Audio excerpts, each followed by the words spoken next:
नमस्कार। अगर आप हरियाणा एचटेट और हरियाणा सीईटी की तैयारी कर रही हैं और अपनी तैयारी को तेज तर्रार और फराटेदार बनाना चाहते हैं, तो आइए जुड़िए मेरे साथ। हम अपनी स्टडी को फास्टली और डीपली करेंगे।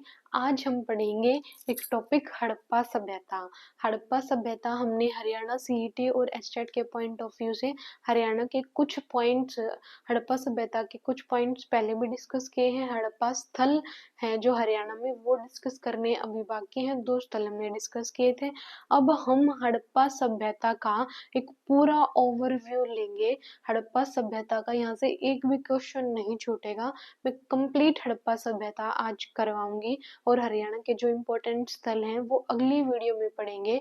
आज हम हड़प्पा सभ्यता की पूरी जानकारी लेंगे। चलो पढ़ते हैं आज का एक टॉपिक, हड़प्पा सभ्यता। हड़प्पा सभ्यता मैंने बताया था। हड़प्पा सभ्यता क्या है, हड़प्पा नाम क्यों पड़ा, इसके अलग अलग कौन से नाम हैं। हड़प्पा सभ्यता, हड़प्पा एक जगह का नाम है, इसी के कारण इस सभ्यता का नाम हड़प्पा सभ्यता पड़ा। आज से 2500 से 2300 ईस्वी पूर्व, 1750 ईस्वी पूर्व, मैंने इसका टाइम पीरियड भी बताया था। 2500 से 1750 ईस्वी पूर्व इसका काल है। तो हड़प्पा सभ्यता के अन्य नाम कौन से हैं? सरस्वती सभ्यता, सिंधु घाटी की सभ्यता, कांस्य युगीन या ताम्रकालीन सभ्यता और हड़प्पा सभ्यता, ये इसके अन्य नाम हैं। इसका कार्य हमने काल पढ़ा 2500 से लेकर 1750 ईस्वी पूर्व है।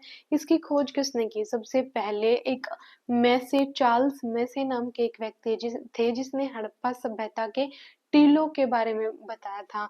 कब? 1826 ईस्वी में। कब बताया था? 1826 ईस्वी में जो हड़प्पा सभ्यता के टीले थे उनके बारे में बताया था। उसके बाद कनिंघम थे, ये कनिंघम आए थे 1861 में। इन्होंने ASI की स्थापना की थी। ये पुरातात्विक संगठन संग्रहालय था और इसी के द्वारा सभी स्थलों को खोजा गया था। ASI, इसका हेडक्वार्टर कहाँ पर है? इसका हेडक्वार्टर न्यू दिल्ली में है। उसके बाद जॉन मार्शल भी एक इम्पोर्टेंट शख्सियत है। इन्होंने भी हड़प्पा की खोज में बहुत महत्वपूर्ण भूमिका अदा की है। तो इसकी खोज के बारे में सबसे पहले इन 3 इम्पोर्टेंट का बहुत मेन रोल है, मैसे, कनिंघम और जॉन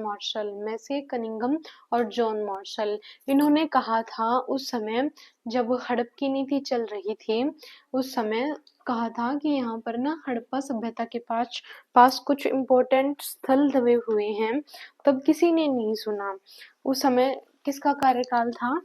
कनिंघम के समय लॉर्ड डलहौजी का कार्यकाल था। उस समय हड़प की नीति चल रही थी और इन्होंने 1861 में कहा था कि यहाँ पर ना भारत के आसपास या भारत में कुछ ऐसा दबा हुआ है जो हमें पहले कई हजार साल पहले की सभ्यता के बारे में बता रहा है। वहाँ कैसे व्यक्ति रहते थे, वहाँ की जीवन शैली कैसी थी, वहाँ खुदाई की गई इनकी मानकर। तो इन्होंने ASI की स्थापना की थी। तो हमने सबसे पहले देखा कि इम्पोर्टेंट व्यक्ति है मैसे, कनिंघम और जॉन मार्शल। पहले थोड़ा ओवरव्यू ले लीजिए, फिर हम पॉइंट टू पॉइंट पढ़ेंगे। मैसे, कनिंघम और जॉन मार्शल, आई होप ये याद हो गया होगा। उसके बाद है फसल और व्यापार। ये कौन सा व्यापार करते थे, कौन सी फसल उगाते थे, क्या क्या इनकी कृषि व्यवस्था थी, उसके बारे में पढ़ेंगे। ये मेनली हड़प्पा सभ्यता के व्यक्ति मेनली 9 फसलें उगाते थे। कितनी फसलें?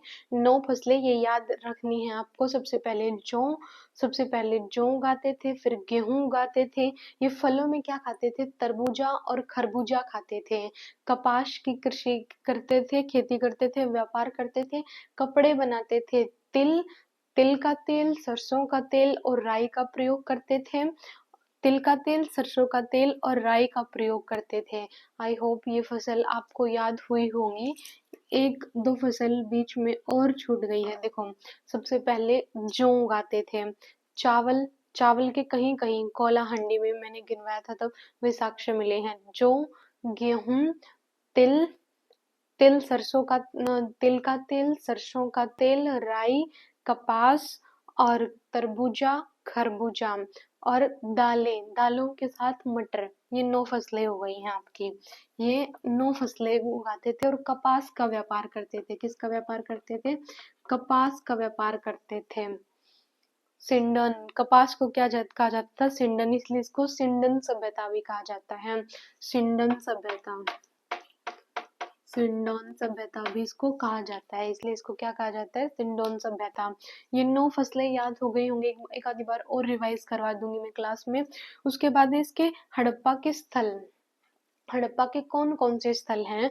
हड़प्पा के स्थल हैं हड़प्पा, मोहनजोदड़ो, चुंदड़ो, कोटदीजी, रोपड़, लोथल, धोलावीरा और बनावली। ये मेन वेरी इंपॉर्टेंट स्थल है। इन्हीं के बारे में यहाँ से क्या क्या मिला, किस किस चीज की खोज हुई, कौन सी नदी पर है ये, इनके बारे में पढ़ेंगे। इनकी जीवन शैली कैसी है, ये कैसे घरों में रहते थे, कैसा इनका खान पान था, कैसी इनकी रहने की व्यवस्था थी, कैसे ये पहनते थे, क्या ये सजने संवरने का भी कुछ करते थे या वैसे ही व्यवस्था थी, नगरीय व्यवस्था कैसी थी, कैसी इनकी जल निकासी प्रणाली थी, कैसे इनके स्नानागार थे, कैसी इनकी गलियां थी, कैसी इनके घर थे, इनके बारे में पढ़ेंगे। इनके कुछ इंपॉर्टेंट पॉइंट्स पढ़ेंगे, इसके पतन के बारे में पढ़ेंगे, किस किस नदी पर कौन कौन सा स्थल है, इन सब के बारे में। हाँ, अब हम पढ़ते हैं, चलो पढ़ते हैं। हमने सबसे पहले डिस्कस किया इसकी खोज के बारे में, सबसे पहले डिस्कस किया इसकी खोज के बारे में।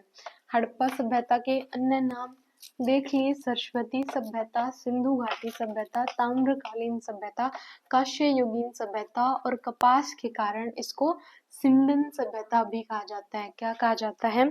इसको सिंडन सभ्यता भी कहा जाता है। क्या कहा जाता है? सिंडन सभ्यता। तो चलो देखिए, सबसे पहले हम देखते हैं चार्ल्स मैसन को।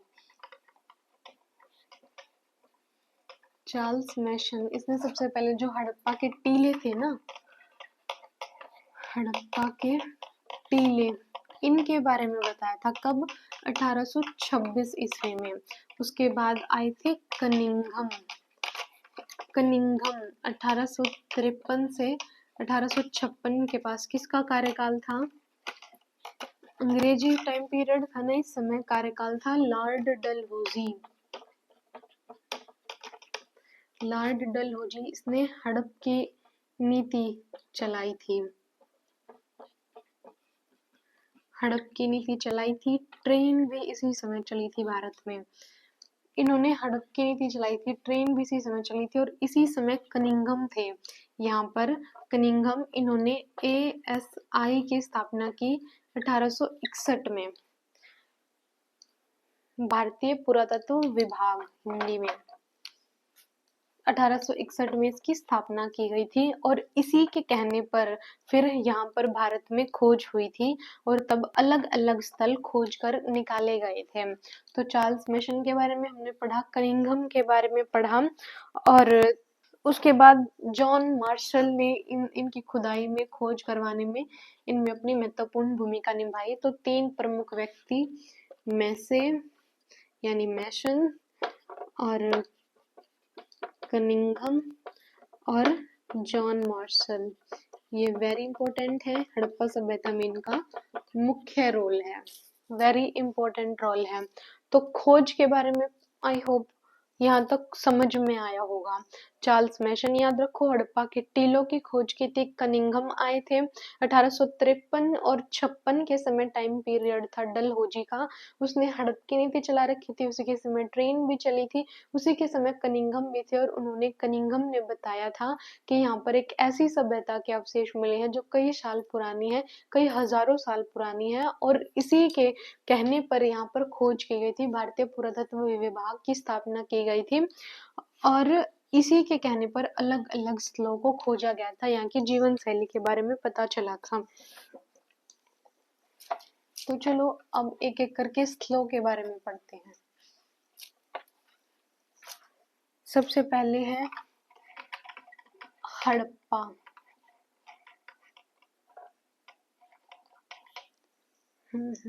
अच्छा नहीं लिखा गया, मेरी राइटिंग थोड़ी सी अच्छी नहीं है भाई। हड़प्पा, हड़प्पा 1921 में DR दयाराम साहनी,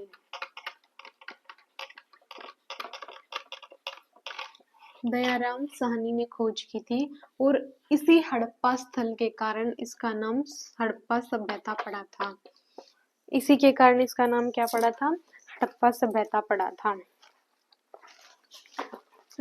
इसका एक जिला है, ये कहाँ पर है 1 मिनट में बताती हूँ। मोंटगोमरी जिला, मोंटगोमरी जिला यहाँ पर है ये हड़प्पा। ये कौन सी नदी के किनारे पर है? रावी नदी के किनारे पर है। रावी नदी के किनारे पर यहाँ पर इक्का गाड़ी मिली है। इक्का गाड़ी किसकी थी? कांसे की। यहाँ पर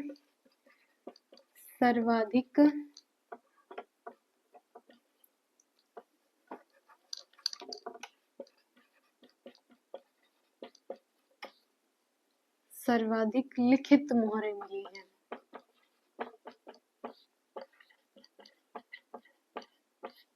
इसकी खोज कब हुई थी? 1921 में दयाराम साहनी ने की थी। और यहाँ पर क्या मिला है? कांसे का दर्पण मिला है।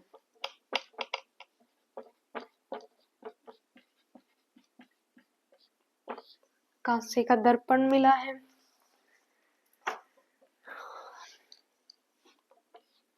हड़प्पा सभ्यता का एक प्रमुख स्थल है, सबसे पहला स्थल है हड़प्पा। ये कहाँ पर है? पंजाब में है।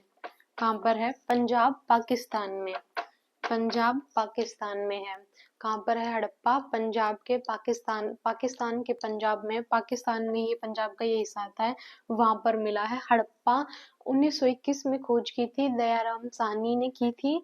दयाराम साहनी ने खोज की थी।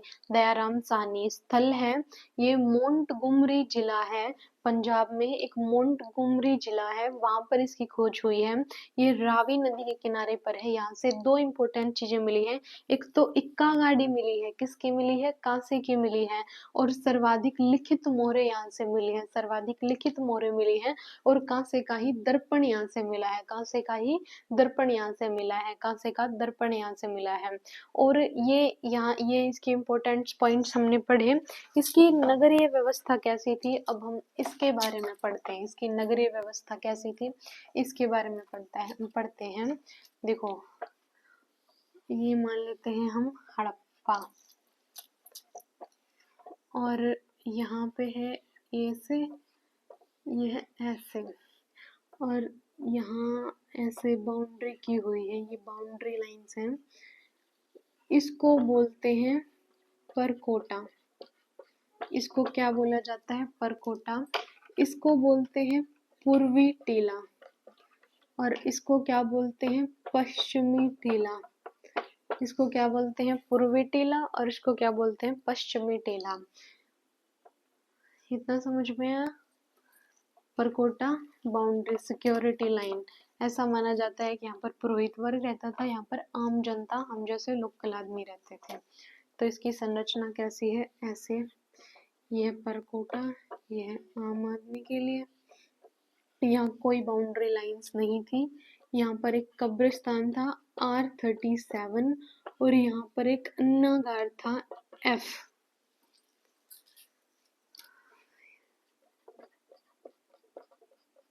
अन्नागार, और इस अन्नागार में यही रहने की भी व्यवस्था की गई थी। और यहाँ पर अन्न को कूटने वगैरह की, भूसे से अलग करने की भी व्यवस्था थी। यहाँ पर 18 ई कूटने वाले स्थल थे और 15 क्या थे? आवास स्थल थे। और ये क्या था?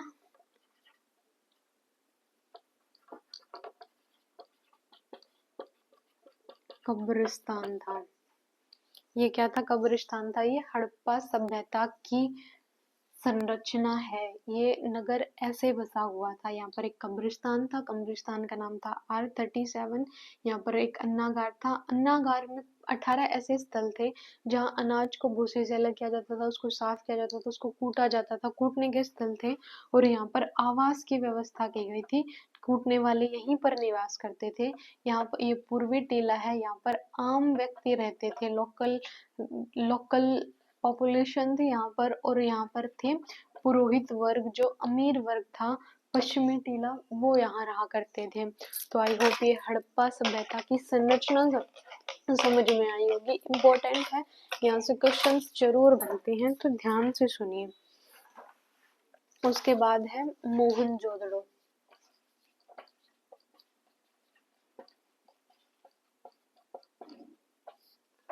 मोहनजोदड़ो पहले था DR, अब है RD, राखलदास बनर्जी। राखलदास बनर्जी यहाँ से सर्वाधिक मोहरें मिली हैं, लिखित नहीं, सर्वाधिक मोहरें मिली हैं। इसको मृतकों का टीला कहा जाता है, इसको सिंध का बाग।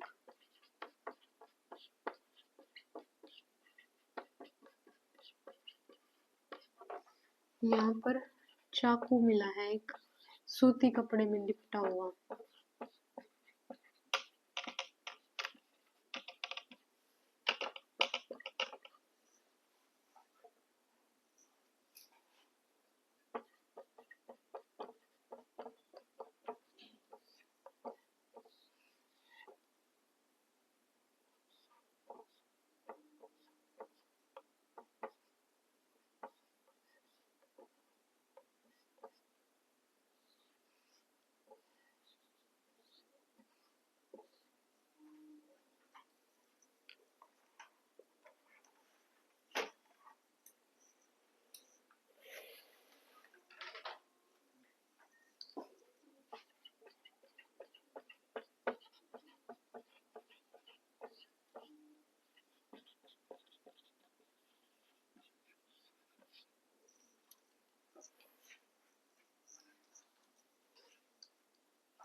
हड़प्पा सभ्यता। हड़प्पा सभ्यता यहाँ से 35,000 से 40,000 की जनसंख्या मिली है और ऐसा कहा जाता था कि ये यहाँ की राजधानी थी। इसकी खोज किसने की थी?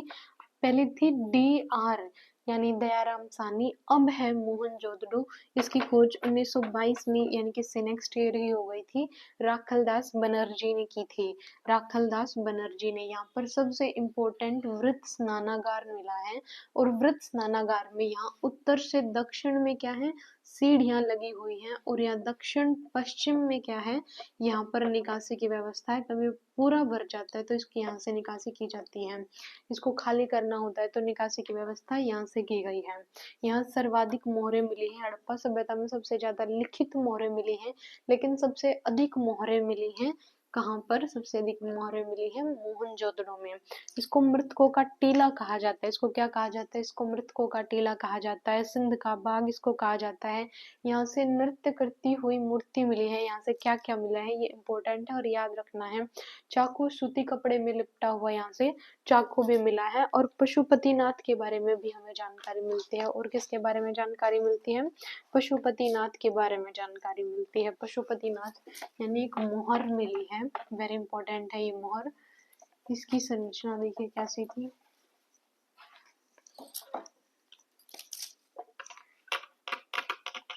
मोहर ये ऐसी थी एक मोहर।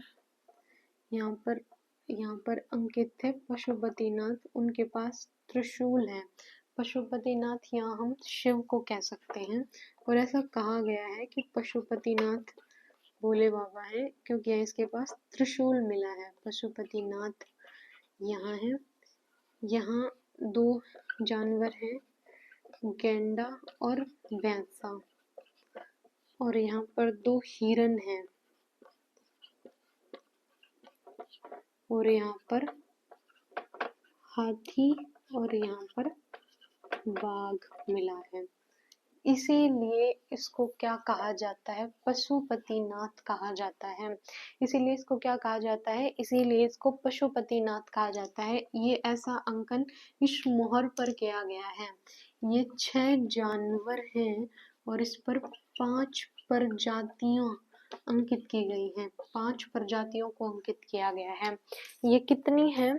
6 जानवर हैं और 5 प्रजातियों को इस पे अंकित किया गया है। ये मोहर मोहनजोदड़ो से मिली है। इस मोहर के बारे में देखिए, इस पर गैंडा, भैंसा, 2 हिरण, हाथी और बाघ मिले हैं और यहाँ पर पशुपति भगवान की संरचना बनी हुई है। पशुपति नाथ जी को बनाया गया है त्रिशूल लिए हुए। ये मोहर कहाँ से मिली है? ये मोहर की संरचना याद रखिए, ये मोहनजोदड़ो से मिली है। कहाँ से मिली है? मोहनजोदड़ो से। यक्ष यक्षिणी की मूर्तियां भी मिली हैं, ये इनकी पूजा करते थे। आगे इनकी रहने की व्यवस्था और जीवन शैली के बारे में पढ़ेंगे, तब डिस्कस करेंगे। उसके बाद है तीसरा स्थल है चुंदड़ो।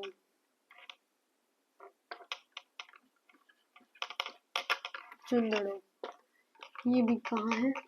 सिंध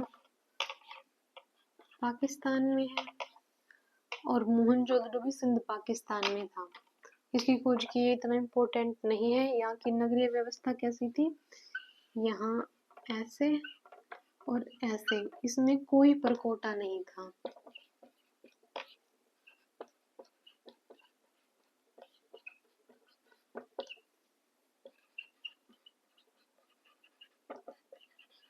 कोई सिक्योरिटी नहीं थी। ये मनकों का व्यापार करते थे।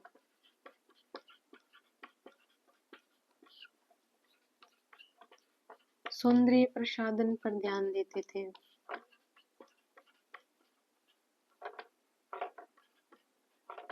सौंदर्य प्रसाधन पर अपना ध्यान केंद्रित करते थे चुंदड़ो वाले।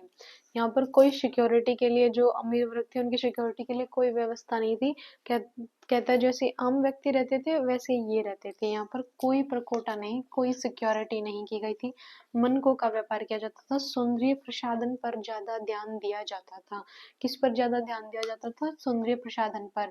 मोहनजोदड़ो में भी दड़ो आता है तो वो सिंध पाकिस्तान में, और चुंदड़ो में भी दड़ो आता है तो ये भी सिंध पाकिस्तान में ही है। कहाँ पर है? सिंध पाकिस्तान में ही है।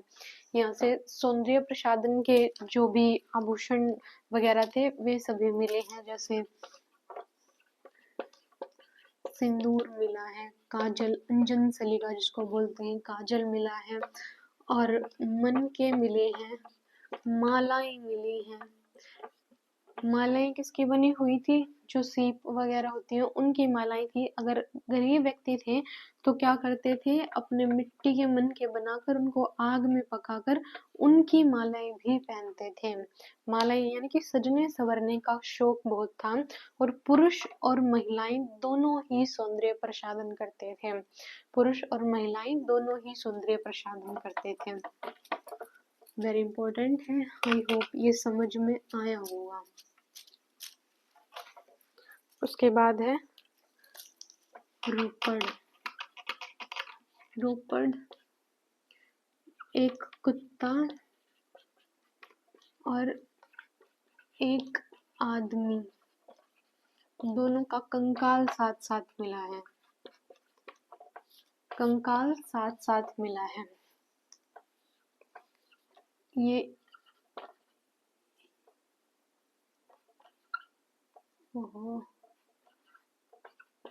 यज्ञदत्त शर्मा ने इसकी खोज की थी। रोपड़ की खोज किसने की थी? यज्ञदत्त शर्मा ने इसकी खोज की थी। रोपड़ से एक कुत्ता और एक आदमी दोनों का कंकाल साथ साथ मिला है।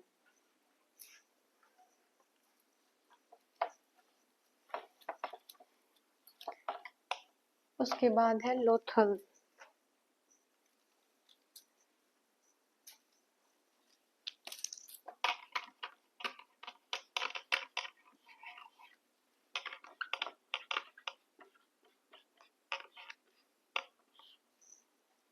लोथल कहाँ पर है? लोथल गुजरात में है। लोथल से चावल के साक्ष्य मिले हैं। लोथल से क्या मिला है? चावल के साक्ष्य मिले हैं। यहाँ पर जो घर का दरवाजा होता था,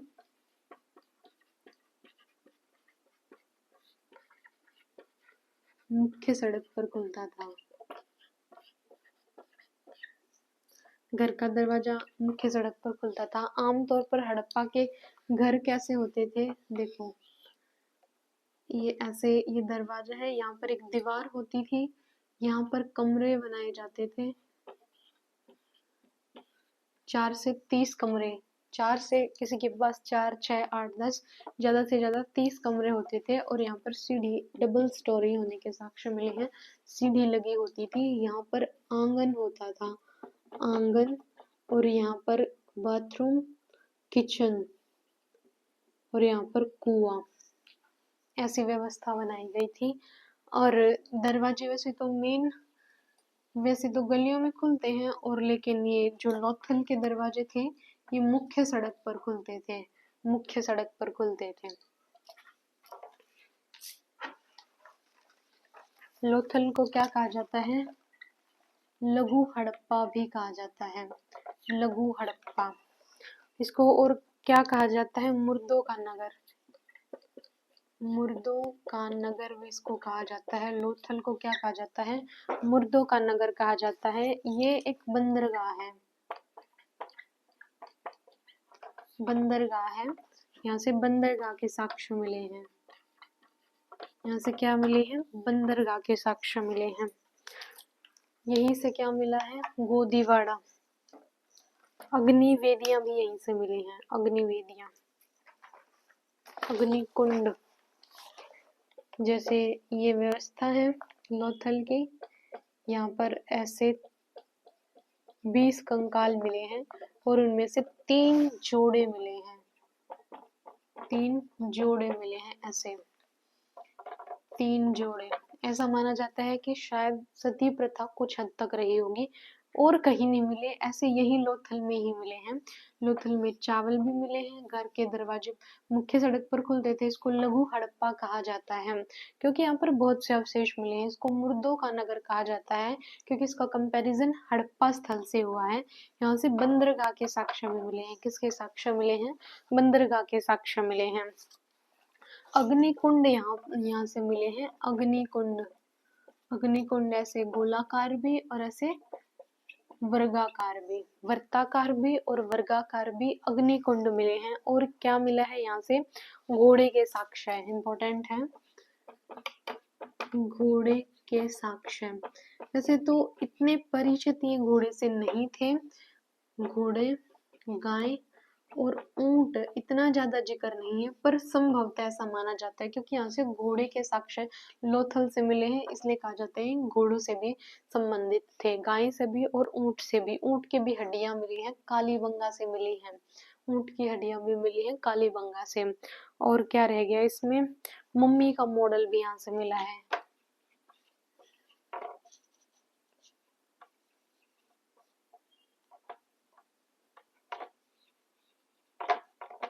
मम्मी का मॉडल भी यहाँ से मिला है। आटे की चक्की, इम्पोर्टेंट,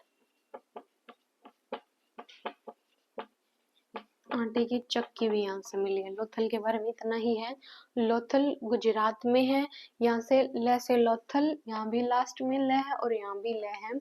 तो लोथल से चावल के साक्ष्य मिले हैं, लोथल से घोड़े के बारे में भी पता चलता है, लोथल में अग्निकुंड मिले हैं, लोथल में गोदीवाड़ा मिला है, लोथल में मृण मूर्ति भी मिली है, मृण मूर्तियां भी लोथल में मिली है, मृण मूर्तियां, लोथल में मृण मूर्तियां भी मिली हैं। घर का दरवाजा मुख्य सड़क पर खुलता है, बंदरगाह के साक्ष्य मिले हैं, मम्मी का मॉडल मिला है, इसको लघु हड़प्पा कहा जाता है, इसको मुर्दों का नगर भी कहा जाता है। यहाँ पर 3 जोड़ों के कंकाल मिले हैं, आटे की चक्की के भी साक्ष्य मिले हैं। किसके साक्ष्य मिले हैं? आटे की चक्की के भी साक्ष्य मिले हैं। ये व्यापार करते थे, चावल कैसा माना जाता है? नाव से करते थे। किससे करते थे?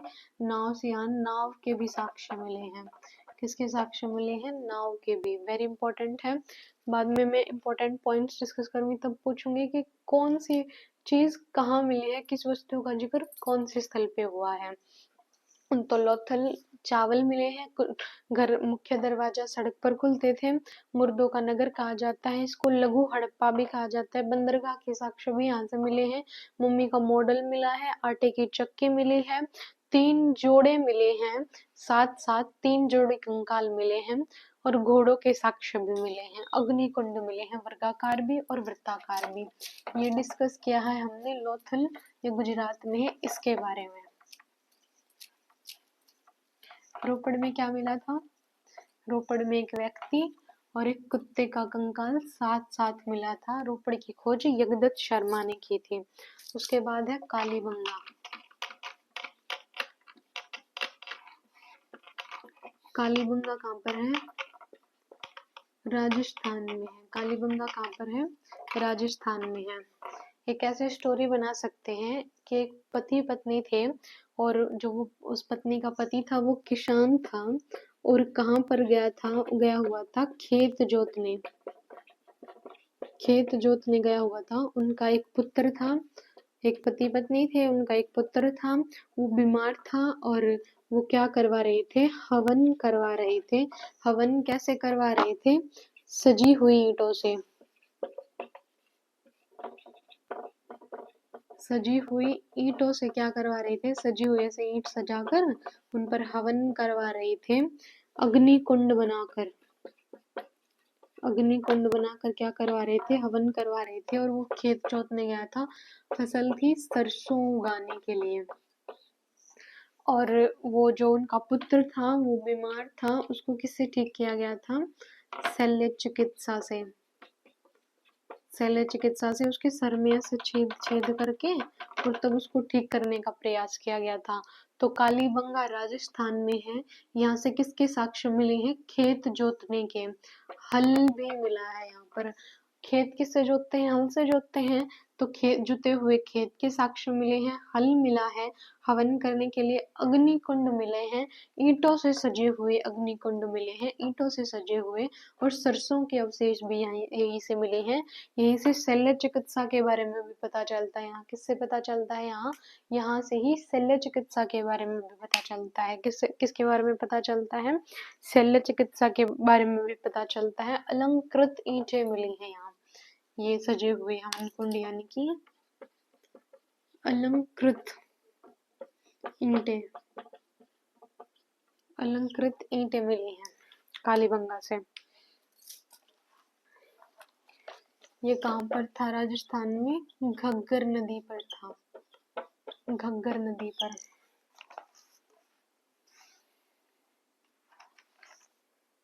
उसके बाद है बनावली।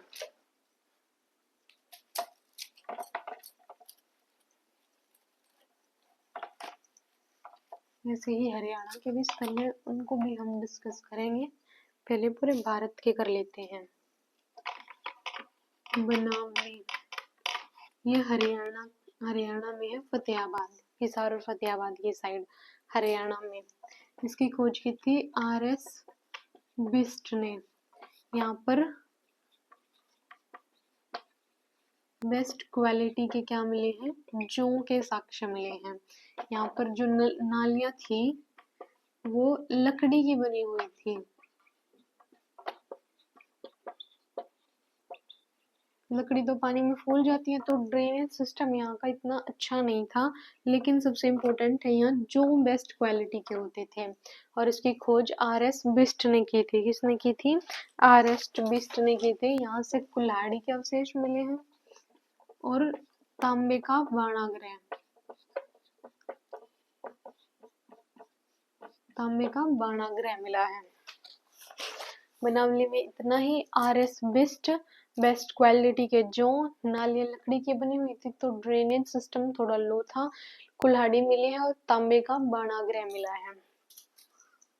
तांबे का बाणाग्रह।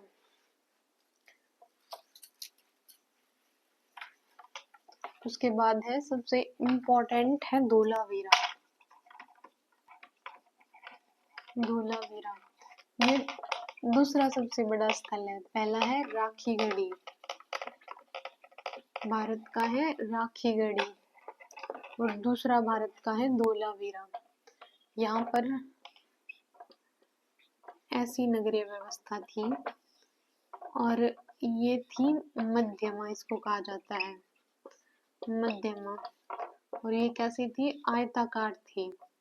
और और जगह तो ये संरचना वर्गाकार होती थी, लेकिन धोलावीरा इम्पोर्टेंट है, यहाँ पर कैसी थी, आयताकार थी। और कैसी थी, यहाँ पर 3 थी, ये उच्च वर्ग के लिए, ये मध्यम वर्ग के लिए और ये लोकल के लिए। पूर्वी टीला, पश्चिमी टीला, और इसको कहा जाता था मध्यमा। इसको क्या कहा जाता था, मध्यमा। यहाँ पर ना नेम प्लेट मिली है 10 अक्षरों की, नेम प्लेट 10 अक्षरों की, जिसपे बड़े बड़े अक्षर लिखे हुए जो घर के बाहर लगाते हैं नेम प्लेट, उसके साक्ष्य मिले हैं यहाँ। और क्या मिला है यहाँ पर, वाटर मैनेजमेंट बेस्ट था, सबसे बेस्ट, याद रखना, बेस्ट क्वालिटी का वाटर मैनेजमेंट मिला है। इम्पोर्टेंट है, धोलावीरा में बेस्ट क्वालिटी की वाटर मैनेजमेंट की गई है। बेस्ट क्वालिटी की क्या की गई है, वाटर मैनेजमेंट की गई है। और यहाँ से एक स्टेडियम भी मिला है, स्टेडियम, यहाँ से क्या मिला है, एक स्टेडियम भी मिला है।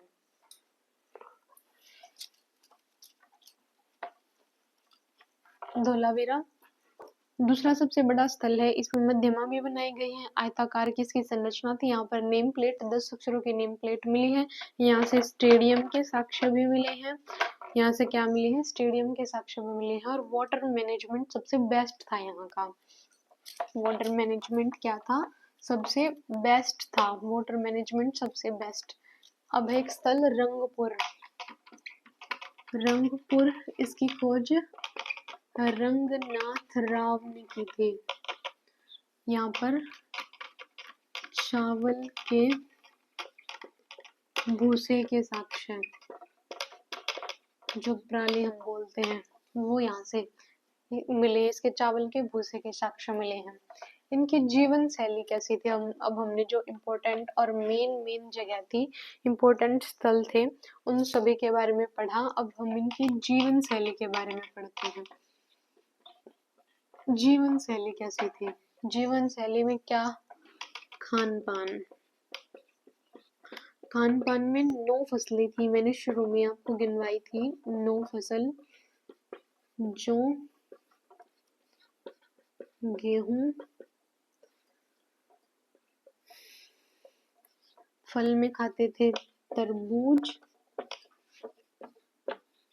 खरबूजा, दालें, मटर, तिल का तेल, सरसों का तेल और राई और कपास के वस्त्र बनाते थे। कपास के क्या बनाते थे, कपास के वस्त्र बनाते थे। इनका खान पान कैसा था, ये शाकाहारी भी थे और मांसाहारी भी थे, क्योंकि इनके किचन से मछली के कांटे के साक्ष्य भी मिले हैं, उनकी हड्डियां भी मिली हैं। तो ये शाकाहारी भी थे और मांसाहारी भी थे, शाकाहारी भी थे, मांसाहारी भी थे। 9 प्रमुख फसलें थी, जौ, गेहूं, तरबूज, खरबूजा, दालें, मटर, तिल का तेल, सरसों का तेल, राई और कपास, राई और कपास। उसके बाद मनोरंजन के लिए क्या करते थे ये, मनोरंजन के लिए शतरंज खेलते थे, वेरी इंपॉर्टेंट है, शतरंज खेलते थे, शतरंज खेलते थे, शिकार करते थे, मछलियां पकड़ते थे। सौंदर्य प्रसाधन की व्यवस्था थी, इम्पोर्टेंट, स्त्री और पुरुष दोनों को सौंदर्य प्रसाधन का शौक था, दोनों ही सजने संवरने का कार्य करते थे, मन के मोतियों का प्रयोग करते थे। मोहरे सैल खड़ी की बनी होती थी, कुछ आभूषण सैल खड़ी के भी बनाए जाते थे। और कृषि और व्यापार क्या था, नेशनल और इंटरनेशनल और नेशनल लेवल पर ये व्यापार करते थे, नेशनल और इंटरनेशनल लेवल पर व्यापार करते थे।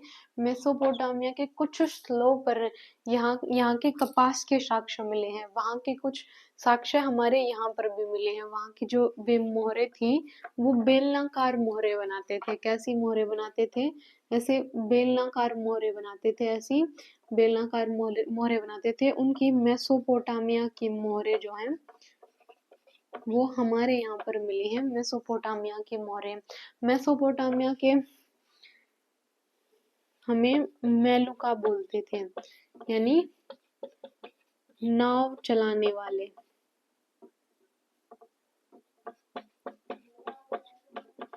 नाव चलाने वाले।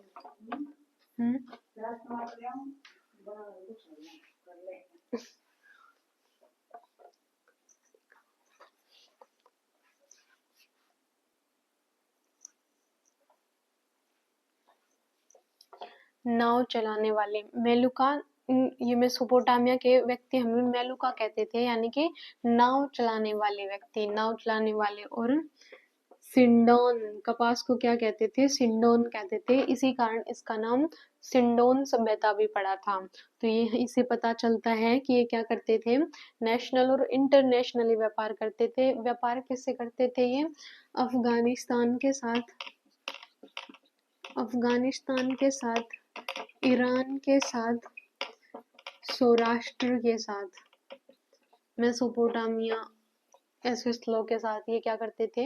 अपना व्यापार करते थे। किससे पता चलता है? क्योंकि हमने बेलनाकार मोहरें मिले हैं और मेसोपोटामिया में कपास वगैरह के साक्ष्य मिले हैं। इससे पता चलता है कि ये नेशनल और इंटरनेशनल लेवल पर व्यापार करते थे। कृषि हमने 9 फसलें पढ़ी हैं और व्यापार के बारे में हमने पढ़ लिया है। ये कपास का मुख्य व्यापार करते थे। किसका व्यापार करते थे? कपास का व्यापार करते थे। भेड़ बकरी पशुपालन करते थे। भेड़ बकरी गाय घोड़ा बैल ये पालते थे।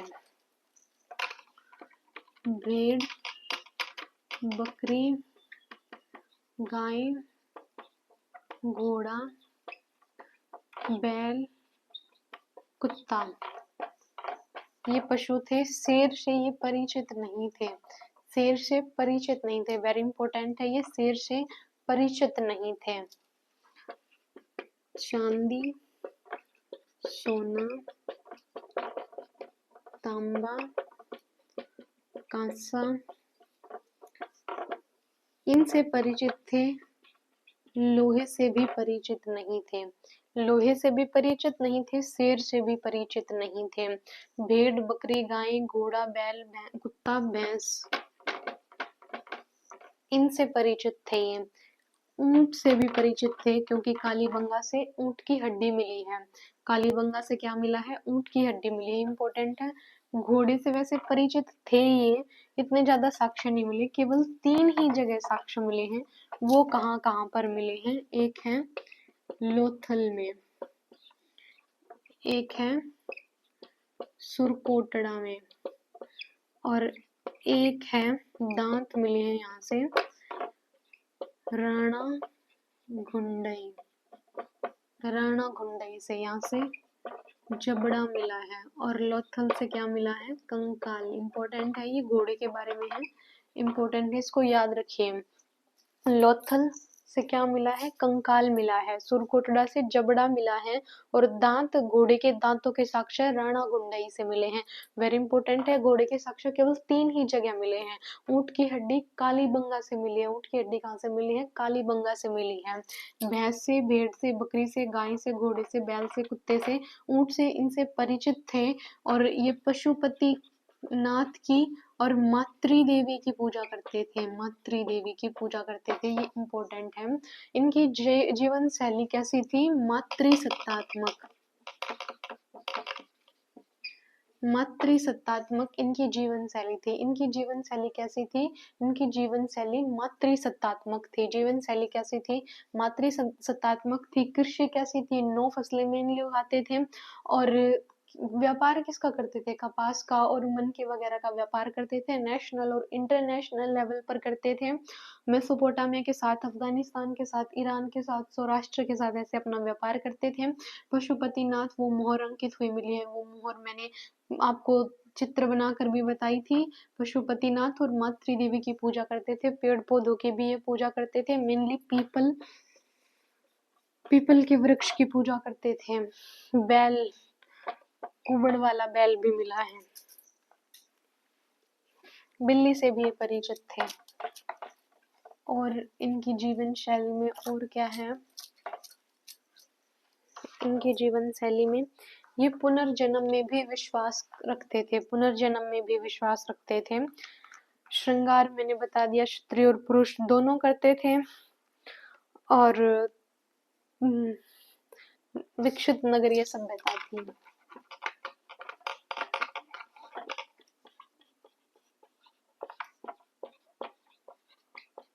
विकसित नगरीय सभ्यता थी, ग्रिड पद्धति पर आधारित थी।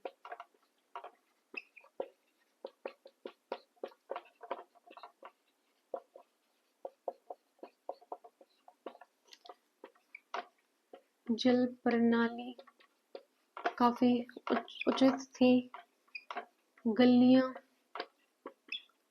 की अच्छी व्यवस्था थी, घर पक्की ईंटों के बने होते थे। बाट मिली है यहाँ पर, बाट घनाकार बाट, घनाकार बाट मिले हैं 16 के गुणांक में, जैसे 16, 32 ऐसे 16, 32, 48 ऐसे गुणांक में बाट मिले हैं। यहाँ पर घनाकार बाट मिले हैं।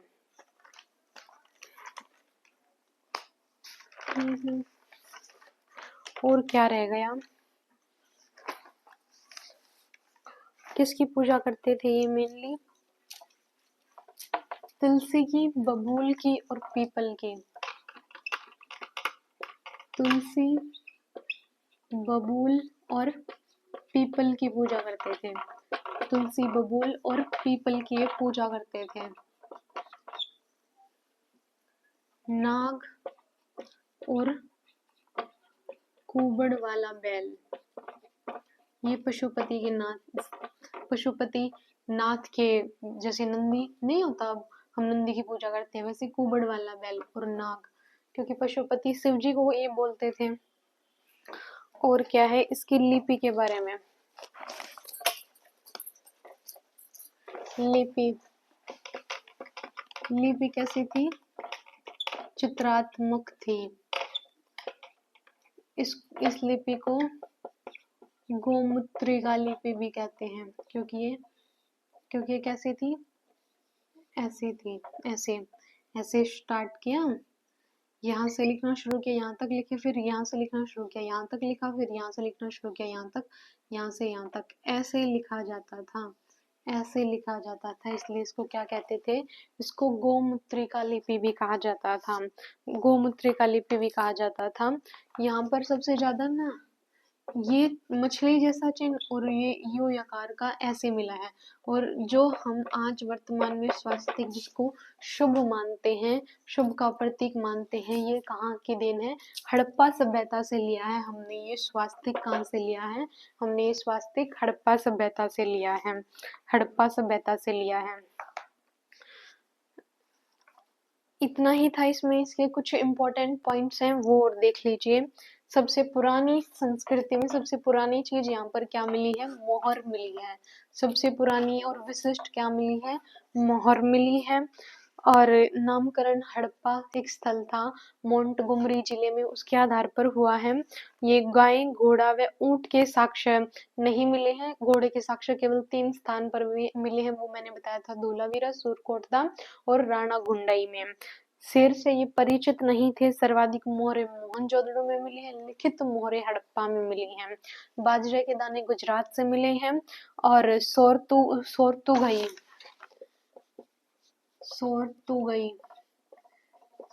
ये कहाँ पर है? ये अफगानिस्तान में है। कहाँ पर है? अफगानिस्तान में है। यहाँ से नहर प्रणाली के बारे में पता चलता है, नहर प्रणाली के बारे में पता चलता है। और सालन पत्थर पता है क्या होता है? सालन पत्थर जिसका आज प्रयोग हम मिर्च वगैरह पीसने के लिए करते हैं ना, वो पत्थर सिलबट्टा जिसको बोलते हैं, वो वाला होता है।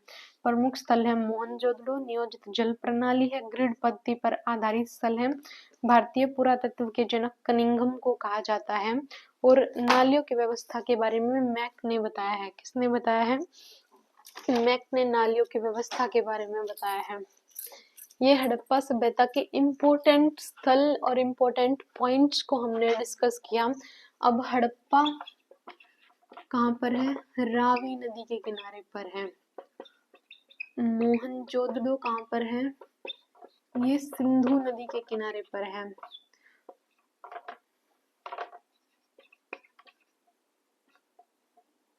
चुंदड़ो कहाँ पर है? ये भी सिंधु नदी के किनारे पर है। कोट दीजी भी कहाँ पर है? सिंधु नदी के किनारे पर है।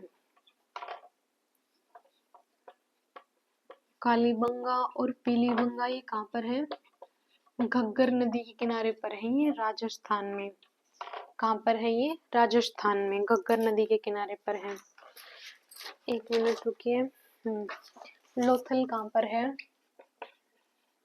लोथल गुजरात में है, भोगवा नदी के किनारे पर।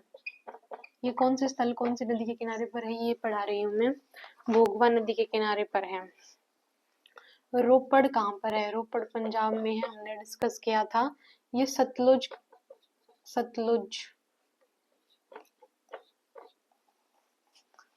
नदी के किनारे पर है। सतलुज नदी के किनारे पर सुतकांगेडोर ये कहाँ पर है? दास्त नदी के किनारे पर है। कहाँ पर है? दास्त नदी के किनारे पर। कौन सी नदी के किनारे पर है? दास्त नदी के किनारे पर। स्वतंत्रता के बाद सबसे पहले खुदाई कहाँ पर करवानी शुरू की थी? दैमाबाद में करवानी शुरू की थी। हमने पढ़ा था ना ऐसे उत्तर से दक्षिण के बारे में। यहाँ पर चिनाब नदी, मंडा, यहाँ पर चिनाब नदी मंडा के बारे में था। यहाँ पर सुतकांगेडोर के बारे में था। यहाँ पर दैमाबाद था और यहाँ पर आदमगीरपुर के बारे में था। ये हमने पढ़ा था कि कहाँ से कहाँ तक फैला हुआ है ये।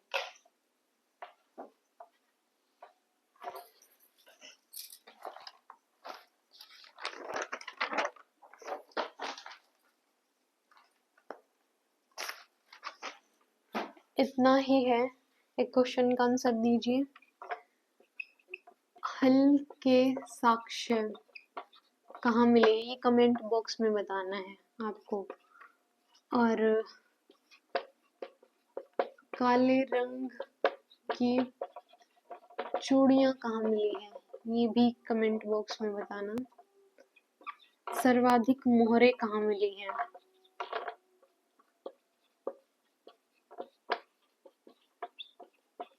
सर्वाधिक मोहरे कहाँ मिली है, ये भी बताइएगा।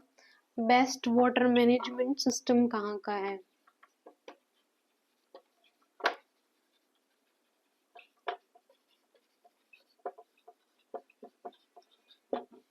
बेस्ट वाटर मैनेजमेंट सिस्टम कहाँ का है, ये बताना। बेस्ट क्वालिटी के जौ कहाँ मिले हैं, ये भी कमेंट बॉक्स में कमेंट कीजिएगा। और ये किसकी पूजा करते थे, ये भी बताना। और एक क्वेश्चन है, रोपड़ कौन सी नदी के किनारे पर है, ये भी मुझे कमेंट बॉक्स में कमेंट करना। अगर आपने पूरी क्लास को ध्यान से सुना है, मेरी बातों को समझा है, एक बार और रिवाइज करना, तो आप इन क्वेश्चन का आसानी से आंसर दे पाएंगे। और ये क्लास बहुत इम्पोर्टेंट है हरियाणा सीईटी के लिए। ये रामबाण है क्योंकि हम स्टार्टिंग से टॉपिक वाइज पढ़ेंगे। ये एनिसेंट हिस्ट्री का एक टॉपिक है, हड़प्पा सभ्यता। मैंने इसको पूरा डिस्कस किया है अपनी साइड से, कोई भी मेन पॉइंट छोड़ा नहीं है। तो अच्छे से पढ़िए, रिवाइज कीजिए। आज के लिए इतना ही, धन्यवाद।